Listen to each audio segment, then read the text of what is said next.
with this Fox News alert. This is Fox News Tonight. I'm Harris Faulkner. The Justice Department has just indicted former President Donald Trump over his handling of classified documents after he left office. The former president announced this news just moments ago himself in a post on his social media platform, Truth Social. Here's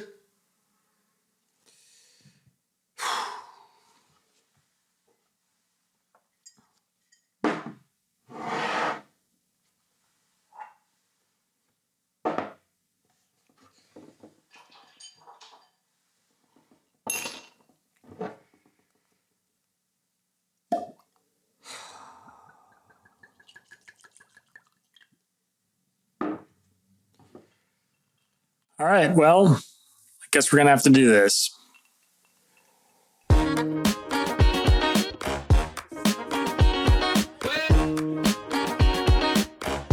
Hey everybody, I am Isaac Saul and welcome to the Tangle YouTube channel. Today, we are going to be breaking down the Trump indictment. I've poured myself a nice glass of whiskey because, frankly, we just entered totally uncharted territory. As always, I'm going to try and tell you what the left is saying, what the right is saying, and then I'll give you my take. But first, let's start off with the basics. Last week, former President Donald Trump was indicted. An indictment is like a formal charge or accusation, and this one is coming from the Justice Department.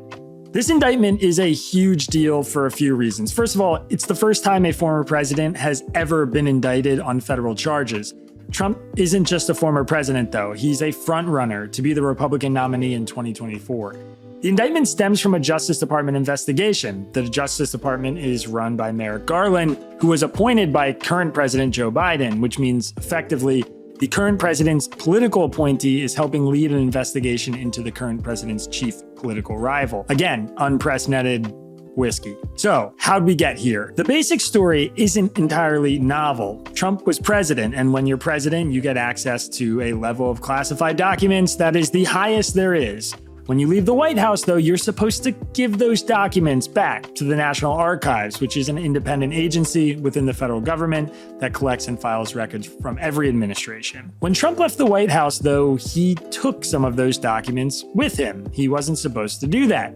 He is not the first president to ever do this. It's happened many times before, but when the National Archives came looking for them, something unique did happen. After some back and forth, the National Archives retrieved about 15 boxes from Mar-a-Lago. Then the Justice Department subpoenaed Trump for more documents, and his representative said he had turned all of the classified documents over. Well, it turned out that wasn't entirely true. The FBI found evidence or got a tip that more documents were at Mar-a-Lago. We're not exactly sure how yet, and so they executed a search warrant. You probably remember that. It was all over the news. And when they searched the property, they recovered hundreds of more classified documents. So that's a big no-no, and this is what set off the special counsel investigation being led by Jack Smith, who, for the last several months, has been reviewing security footage at Mar-a-Lago, interviewing basically any person who has worked at or gone to Mar-a-Lago regularly, and is trying to figure out if Trump knowingly misled investigators. Then, on Friday, we got the indictment. Breaking news set to rattle the 2024 presidential campaign and our country's legal landscape. The Justice Department has just indicted former President Donald Trump over his handling of classified documents. This, of course, would be the first president ever to be indicted on federal charges. The federal indictment against Donald Trump was just unsealed. We have it right here. We have one set of laws in this country, and they apply to everyone. These are the formal charges against Trump. Among other things, the indictment alleges that Trump had classified documents at Mar-a-Lago that contained, quote, information regarding defense and weapons capabilities of the United States and foreign countries, United States nuclear programs, potential vulnerabilities for the United States and its allies to military attack, and even plans for a possible retaliation to a foreign attack.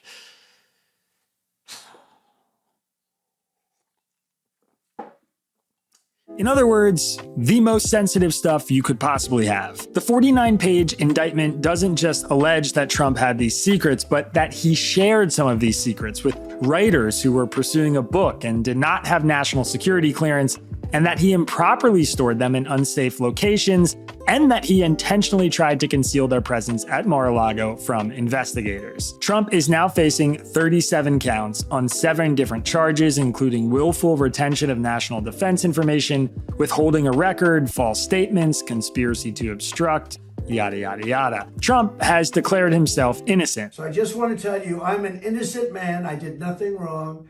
And we will fight this out just like we've been fighting for 7 years. There is all sorts of other context here too. For instance, like I said, he's not the first president to do something like this, bringing these classified documents home. In fact, President Biden is currently under investigation by a different special counsel for classified documents that were found at some office in Washington, D.C. and in his garage in his home in Delaware. Hillary Clinton, of course, also transmitted classified documents on a private email server. She was ultimately investigated and not charged, which is why some people believe Trump is being held to a double standard, an argument we'll get into a bit more in a moment. But for now, Trump is facing very serious charges that could land him in prison, yet simultaneously, he is running a campaign to be president, a position that could give him the authority to appoint a new leader to the Justice Department and get the charges dropped. To complicate matters further, the case appears to be headed for a federal judge in Florida who Trump himself appointed. So for a lot of people, this case is already very complicated. It is a current president's Justice Department investigating his chief political rival, who happens to be a former president, for classified documents, violations of which the current president has also been accused in a smaller fashion.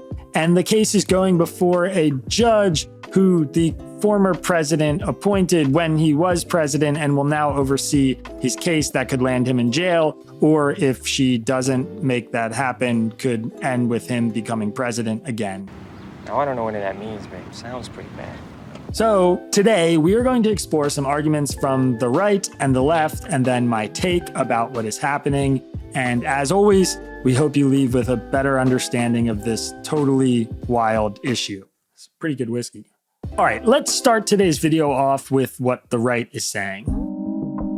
There are essentially 2 camps on the right as of right now. One camp is basically throwing their hands up and saying, this might be it for Trump. I describe these folks as the combination of the soft allies of the president and the never Trumpers who have always hated him, who see the indictment and the evidence and think Teflon Don might finally be screwed. One great example of this is Jonathan Turley, a conservative lawyer and pundit who has regularly come to Trump's defense. Turley said the evidence against Trump was extremely damning and overwhelming, and he called this a whole new ballgame. I mean, they've got a lot of information in this, Jonathan. No, it is an extremely damning indictment. There are indictments that are sometimes called narrative or speaking indictments. These are indictments that are really meant to make a point as to the depth of the evidence. There are some indictments that are just bare bones. This is not. The special counsel knew that there would be a lot of people who were going to allege that the Department of Justice was acting in a biased or politically motivated way. This is clearly an indictment that was drafted to answer those questions. It's overwhelming in details. These are, without a doubt, the most damning terms I've ever heard Turley speak about Trump, which makes them notable. National Review's Charles C.W. Cook struck a similar tone, though he is more in the never Trump camp. He asked his readers, aren't you all tired of this? Unlike the brag nonsense, Cook said, this is absolutely devastating. Don't you want to get past it? Don't you want to do some politics for a change? How much longer do we all have to put up with this garbage? Cook and Turley represent a growing chorus of folks on the right who aren't just exhausted by Trump, but see this indictment and the evidence is damning and are worried about what it means for his future. In many ways, while they are all staunch conservatives, they're striking a particularly fresh anti-Trump tone, one where they feel like he's finally been caught with damning evidence, a smoking gun, and we really have to move on now. Then there's another argument coming from the right. This one is decidedly more pro-Trump and more defiant. I think Jordan Boyd summed it up best in The Federalist. Boyd argued that the deep state is once again trying to rig an election. There's nothing the deep state isn't willing to try to do to keep their biggest threat, Trump and his voters, from regaining power. Democrats and corporate media are so committed to this goal that they didn't even try to keep their desire to change election outcomes a secret, Boyd said. There's another argument here too that's not just about the quote-unquote deep state wanting to destroy Trump, but more about double standards. This argument is essentially that Hillary Clinton and Joe Biden have both mishandled classified information, but neither have ever had their home raided by the FBI or ended up being indicted.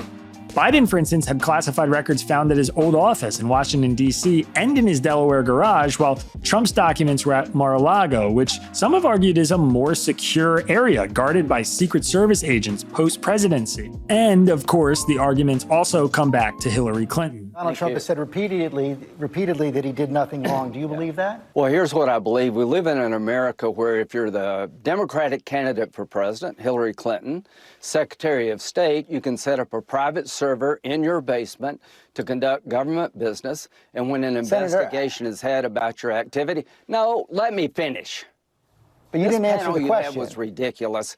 Well, yeah, I'm trying to answer the question from a Republican point of view.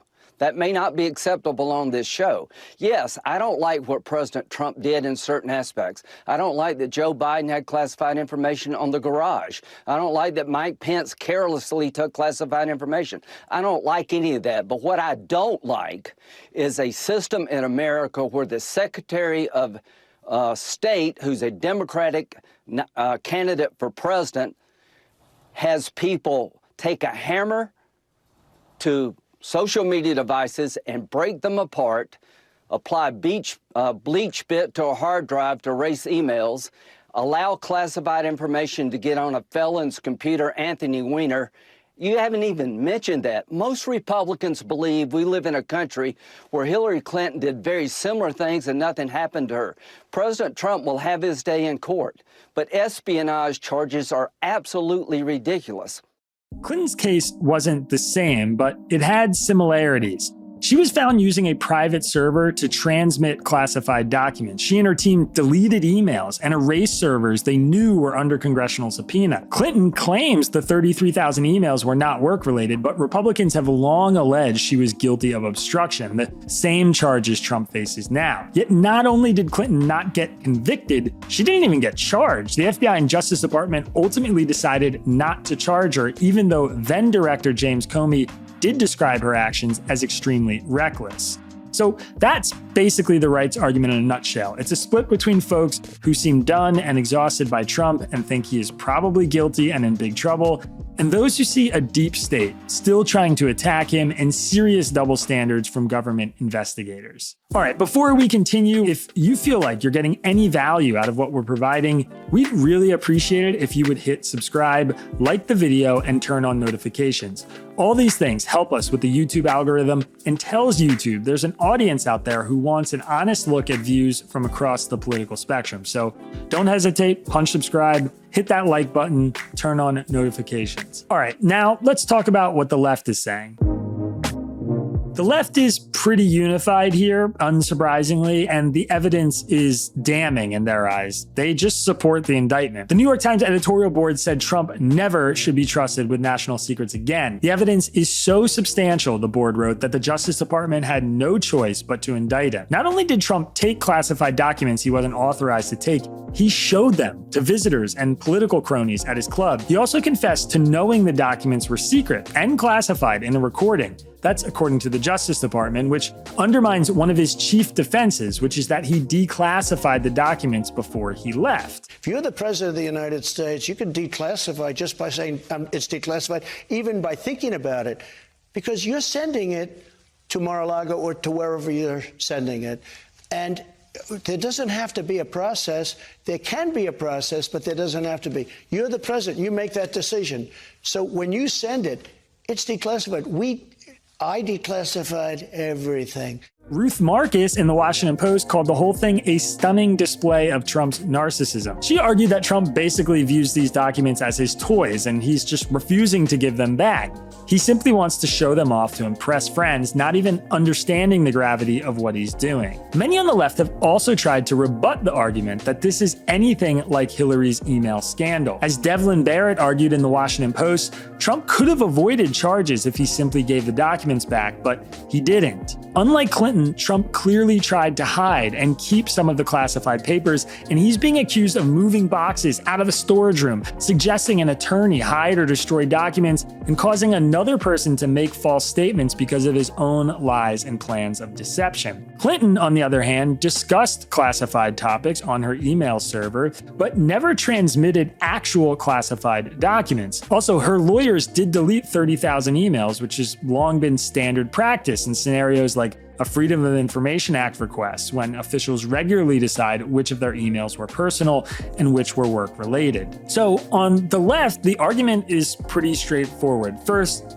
Trump did it, he's guilty, and he left the DOJ no choice. All you have to do is read the indictment to see that they have him. Second, they're arguing that this is nothing like Clinton's case. Just on the bare bones of the facts, what Trump did was way more egregious, and he's also being accused of obstruction of justice. All right, so that is it for the right and the left are saying, which brings us to my take. For those of you who are just joining us, please let me remind you, my take, especially on an issue like this, is one where I give my opinions on all the information we just shared.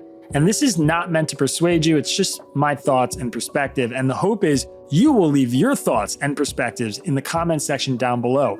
We want this channel to be a place for the Tangle community to connect and share. So whether you agree or disagree with me or anyone sharing, just keep it respectful. Remember, we're all trying to get a little closer to the truth, but please do share your thoughts. I'm very interested to hear. All right, so first of all, let me just say that this sucks. I'm drinking whiskey right now. It's pretty good whiskey. Because I don't like the fact that a former president just got indicted, and I don't like the fact that we are about to have one of the most contentious investigations and trials that we've probably ever had in this country's history. I mean, it will certainly be up there. This is not good. As someone who is very interested in the country coming together under a shared set of facts and sharing arguments with each other and having open dialogue, everything about this scares me. It worries me. I think that this is going to be a very, very tense few months and couple of years, depending on how long this lasts. But I also have to say that there is a legal question here, and there is a standards question here. There's an ethical question here. There's a question here about whether this is the right decision or not, regardless of the outcome, regardless of the political implications. And I do have a fairly strong opinion on that question. In fact, I think William Barr, Trump's former attorney general, a man whom I have disagreed with on much and agreed with on much, has been very clear in how he's talking about this issue. And I think he's making a better, clearer, more concise argument than a lot of the pundits who are out there talking about this right now. The government's agenda was to get those, protect those documents and get them out. And I think it was perfectly appropriate to do that. It was the right thing to do. And I think the counts under the Espionage Act that he willfully retained those documents are solid counts. Now, I do think we have to wait and see what the defense says and what proves to be true. But I do think that even half what Andy McCarthy said, which is if even half of it is true, then he's toast. I mean, it's a very detailed indictment, and it's very, very damning. And this idea of presenting Trump as a victim here, a victim of a witch hunt, is ridiculous. And I think he's right. I was critical of the investigation into Trump and Russia collusion.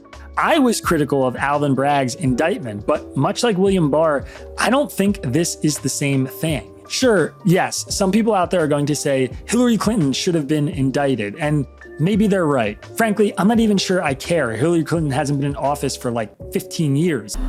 It's been 84 years. But even if you were to believe that, even if your position is that Hillary Clinton should have been indicted, guess what? That doesn't mean Trump shouldn't be. In fact, that would bolster the argument that Trump should also be indicted. There's a better argument here that both Clinton and Trump should be indicted than that neither Clinton nor Trump should be indicted. Even by Trump's own standard, the whole lock her up stuff from his campaign in 2016, he should be indicted. I mean, those are Trump's words about how important it is to take care of classified information, how critical it is that someone in the White House does not divulge classified information, that we follow our laws about classified information. Trump was the one who said that. Trump was the one who set that standard. Trump was the one who said that Hillary Clinton should go to jail for violating that standard, not by doing anything really that close to what he did, but simply by talking about classified issues on a private email server, which again was bad. And again, I think there's a very good argument that Clinton should have been indicted, but what Trump did was worse. I mean, he had the actual classified documents. He lied about not having them. He showed them off to people. They were really, really, really top secret stuff, like the nuclear weapons stuff based on what we're hearing from the indictment. So that's no bueno. And on top of all that, when they came for the documents, when they just came and said, give them back to us, he didn't. He yanked them around. As William Barr said, the obstruction charges here are almost as damning as the actual mishandling of the classified documents. I also think it's important to go back to the differences here. Remember, Comey declined to recommend prosecution for Hillary Clinton because he said he couldn't find evidence that the Justice Department had prosecuted any case under similar facts. In looking back at our investigations into the mishandling or removal of classified information, we cannot find a case that would support bringing criminal charges on these facts. All the cases prosecuted involved some combination of clearly intentional and willful mishandling of classified information or vast quantities of information exposed in such a way as to support an inference of intentional misconduct or indications of disloyalty to the United States or efforts to obstruct justice. We do not see those things here. And when you take a look at that standard, it is pretty much exactly what Trump did. That is the one-to-one comparison right now, or at least that's what Trump's being accused of. It's also true that these documents were not exactly in some safe place. The photos that have come out of these documents in bathrooms and storage rooms in Mar-a-Lago, I mean, it's not like Trump took them and locked them in some safe in the basement of Mar-a-Lago, which, by the way, would have been bad anyway, but just how badly they've been mishandled in this case is also a really big point in favor of the Justice Department's prosecution. Do I want to see Donald Trump go to jail? No, I don't. I don't think we need to send a 78-year-old man to jail for this, certainly not a 78-year-old former president. But I also don't think we can let him go scot-free. I don't think we can not do anything about what he's done. I mean, we've talked so much about the precedent. Think about the precedent it sets if we don't prosecute Donald Trump here. Think about what it means for the hundreds, if not thousands of people who are in jail or who have served prison time for doing way less from a criminal perspective than Donald Trump has in this case regarding mishandling classified information or obstructing justice in a federal investigation. We would basically be saying that if you're a former or current president, you are pretty much immune unless you commit the absolute worst of the worst crimes there are. I don't think that's a world that I want to live in. To me, setting that standard, a standard where any former president or current president could get away with basically any crimes they want, that would be just as meaningfully bad for the country as the territory that we're about to enter. All that being said, I feel for the people who don't want to see Donald Trump indicted. I feel for Trump supporters. I feel for the people who just worry about the precedent of the Justice Department with a political appointee from the current president going after somebody who is his chief political rival in an upcoming election. I understand why all of that feels icky, and I respect the people who have that perspective. But I also don't think we can just walk away from this. I don't think we can just let Donald Trump walk away with this after doing what he did without any repercussions. I don't think any leader should be able to walk away from a crime like this without any punishment. So many other democratic countries on earth have started prosecuting their political leaders when they commit crimes. We've seen it in Italy, in Israel, in England. Just this week in Scotland, they prosecuted their former leader for alleged financial crimes. We are either too scared or too timid to do it, or our justice system is just totally two-tiered, and some people just get to get away with things that other people don't. If this prosecution means that we're entering a new era where we're holding our political leaders accountable, whether it's the Bidens or the Bushes or the Obamas or the Trumps, I want that world. I support that world. I would love if we would enter that world. To me, that is a good precedent to set, not a bad one. Do I like it? No. Am I looking forward to the next few months of this? No. Am I worried about the country? Yes. I understand how dangerous this is. I understand what we're about to walk into, and I am genuinely fearful of it. But I don't think we have a choice. And at the end of the day, the only person who actually deserves blame for this is Donald Trump. It's not Hillary Clinton. It's not James Comey. It's not President Biden. It's not Merrick Garland. It's Trump. He broke the law, and he did it knowing that he was breaking the law. And he kind of forced the Justice Department's hand here. I mean, this was almost too big to ignore. All Donald Trump had to do was give those documents back when the National Archives asked for them and when the Justice Department and FBI subpoenaed them, but he didn't. So now we're here, and now we all have to live with his actions. And it's a shame, but it's where we are. So that's my take. That's how things are going right now. I am very worried and drinking whiskey. It's pretty good whiskey. And hoping that we can get out of this as a better, more just country. But I can't say I'm feeling super optimistic right now. All right, that is it for our very uplifting story for today. Before you get out of here and before we move on to our reader comment from last week, I want to ask a question. I'm curious what you think. Do you think Donald Trump should have been indicted? Do you think this indictment was the right call? I don't have to be right about this.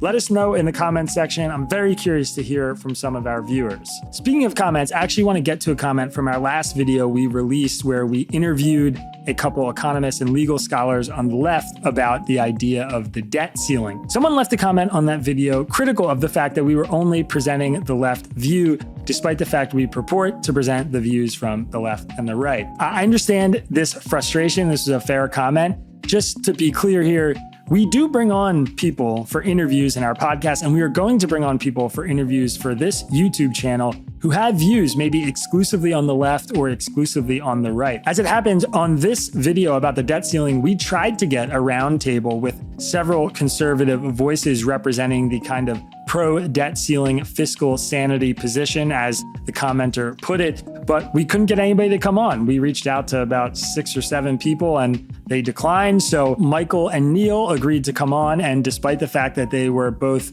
more on the left side of the spectrum, we thought it would still be a pretty informative conversation, and I thought it was. I will, going forward, do my best to bring on guests from across the political spectrum, and if you don't see that happening, please speak up. But sometimes people just reject our invitations, and that's part of the game. And I'm gonna really try to get multiple views in every video. And if it's us interviewing somebody with very specific views on one side of the aisle, I'll try and do my best to ask the kind of questions I think my readers and listeners and viewers would want me to ask to represent the other side. So that's that. We're going to keep churning out those interviews. I hope you guys enjoy them. Please, as always, keep your eye on the channel for more content. All right. And one last time before you go, hit subscribe, like the video, turn on notifications. We're going to be bringing you more content like this. And of course, we always want to hear your thoughts. So leave a comment on today's story, topics you'd like us to cover, or feedback on what we're doing. We'll be back here next week. Peace. Stay okay, I guess. Cheers.